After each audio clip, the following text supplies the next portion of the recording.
Ceci est l'extrait du prochain ouvrage de Raoul Ferrand intitulé Ma rencontre dans le bois de Dieleghem.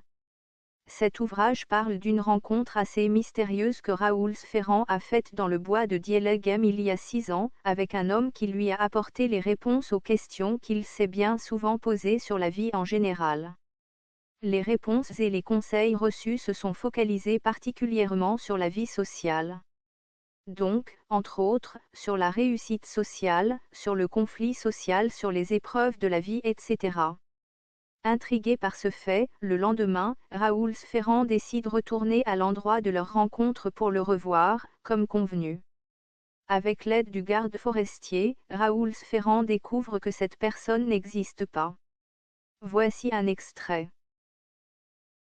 Ceci est l'extrait du prochain ouvrage de Raoul Ferrand, intitulé Ma rencontre dans le bois de Dieleghem. Dimanche 18 avril 2010 15h45. Introduction. Du bois de Dieleghem, on raconte que celui qui en sort n'est jamais semblable à celui qui y est entré. Nous avons tout connu dans la vie un moment de doute face à une ou plusieurs situations dont on a estimé sans issue. Étant chef de famille, quand je me trouvais dans des situations difficiles, au point de ne pouvoir subvenir aux besoins de ma petite famille, je me rendais dans les bois pour marcher et méditer. C'est ce que j'appelais de la balade spirituelle. Quand on a été éduqué dans des vraies valeurs, élevé à l'idée qu'on vaut quelque chose, cette arme redoutable nous accompagne à chaque instant du parcours de notre vie, et cela encombre nos oppresseurs. Raoul Ferrand. Mon père fut un homme entreprenant. Il a réussi sa vie sociale et fait fortune. Malheureusement, suite à la mauvaise gestion de ses affaires, il décéda ruiné alors que j'étais jeune. Image d'illustration. Mohamed Ali en premier plan, mon père avec le drapeau en arrière-plan.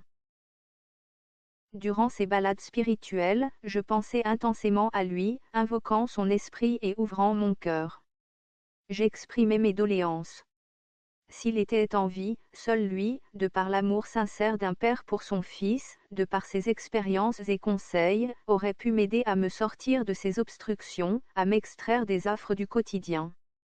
Je lui posais des questions, sollicitant ses conseils à propos de la vie en général, de la façon dont il avait fait fortune. Comment avait-il réussi à se faire une place aussi importante dans la société, quelles erreurs a-t-il commises pour finir sa vie, infortuné? Et si c'était à refaire, qu'est-ce qu'il ferait différemment? On est en pleine mer. Un jour on perçoit l'horizon, le lendemain, on l'a perdu. Jeffrey Disick. La balade. Il est 15h00. Je sors de l'appartement où je loge depuis près de 2 mois. Avec moi, mon livre s'initier à la philosophie pour faire ma lecture une fois que j'aurai trouvé mon endroit serein. Une des choses qui me passionne dans la vie, c'est de prendre l'initiative de sortir de chez moi, sans aucune présomption de ma destination, aller vers l'inconnu, sans savoir ce qui m'attend, ce qui va m'arriver, qui je vais rencontrer. Après quelques minutes de marche, je décide d'aller me balader dans un parc dont on m'a parlé, qui se trouve environ à 2 km. Une bonne demi-heure plus tard, en me renseignant auprès des passants pour savoir où il est situé, j'y parviens. Je le découvre, orné des humains et du reste de la nature dans un rituel oisif. Les couples expriment leurs pulsions amoureuses, des parents surveillent leurs enfants occupés à diverses activités, pendant que d'autres discutent entre eux, assis sur la pelouse, leurs bambins jouant près d'eux. Les canards s'égaillant flottant dans les étangs.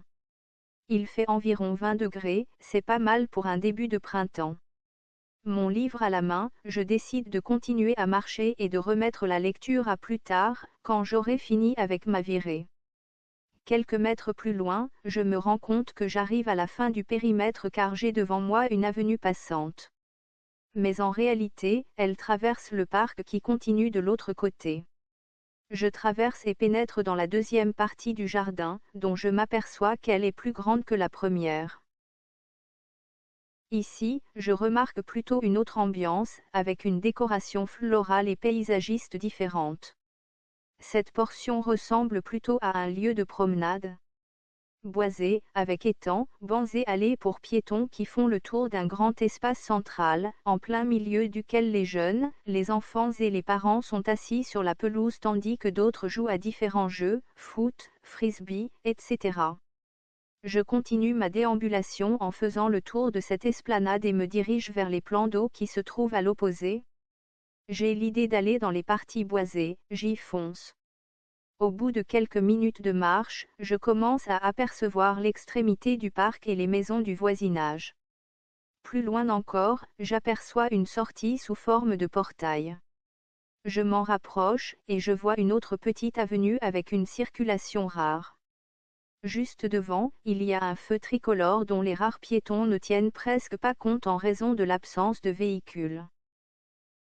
De l'autre côté de la rue, je vois un bouquet d'arbres aux abords de quelques maisons qui me font penser que cela n'est qu'un petit bois, vu qu'il y a des habitations proches, avec une petite entrée faite de 2 piliers presque insignifiants et d'un panneau sur lequel il est marqué « Bois de Dieilagem ». Je traverse la modeste voie jusqu'au petit passage. À l'assise de l'entrée, devant moi, une allée rectiligne fait presque 500 mètres dans le bois. Je me rends tout de suite compte que je me trouve à la lisière d'une forêt. Aussitôt, j'aperçois en perspective, presque à perte de vue, une colline au bout de l'allée. Au-dessus, je distingue un objet en forme de croix qui pique ma curiosité. Je décide de me diriger dans cette direction pour voir de près ce que c'est. L'allée est presque vide. Fugitivement, quelques personnes passent, font du footing. D'autres promènent leurs chiens, et tous disparaissent aussitôt dans le buisson. Pendant ma progression, sans forcément m'y attarder, de loin, je distingue une veste jaune sur la droite, près de la colline. Je continue ma marche dans cette direction sans pour autant y faire attention. Arrivé environ à 20 mètres de la butte et 10 du vêtement en question, je me rends compte qu'il est porté par une personne âgée avec un tas de sacs posés sur un banc. Ma première impression en la voyant de près, c'est qu'il s'agit probablement d'un sans-abri. Une chose dont je suis sûre, c'est qu'à aucun moment, je n'ai vu cette personne se retourner vers moi jusqu'à ce que je sois à cette distance d'elle. Je poursuis mon chemin. À environ 5 mètres, sans me regarder, l'individu ramasse ses sacs, commence à me devancer vers la colline. Sans m'y attarder, car il n'y a aucune raison pour cela, je poursuis mon chemin. Du coup, une idée foncièrement obsédante me persuade que cette personne est là pour moi. J'en rigole au fond de moi car je trouve cette hypothèse ridicule. Pendant ce temps, l'inconnu poursuit son chemin également, mais en marchant tout doucement comme s'il attendait quelque chose. À peu près à 3 mètres de lui, un autre fort pressentiment s'accapare de mon esprit, me disant qu'il va m'adresser la parole dans quelques instants. Encore une fois, j'en ris. Tout de suite, sans me regarder, sans se retourner vers moi, je le vois jeter un œil par terre sur sa gauche, du côté où je marche, et il dit: Les Belges sont des criminels, c'est du poison ça. J'observe les alentours pour vérifier s'il y a quelqu'un d'autre à qui il pourrait s'adresser. Je me rends tout de suite compte que nous sommes les seuls promeneurs.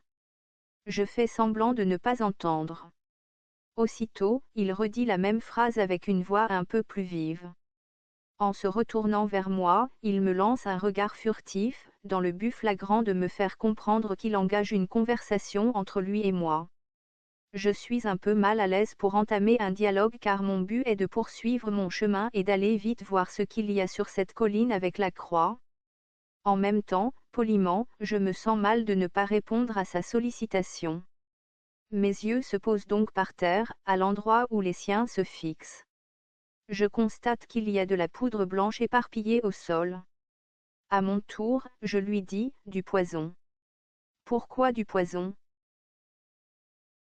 Merci d'avoir pris le temps d'écouter l'extrait.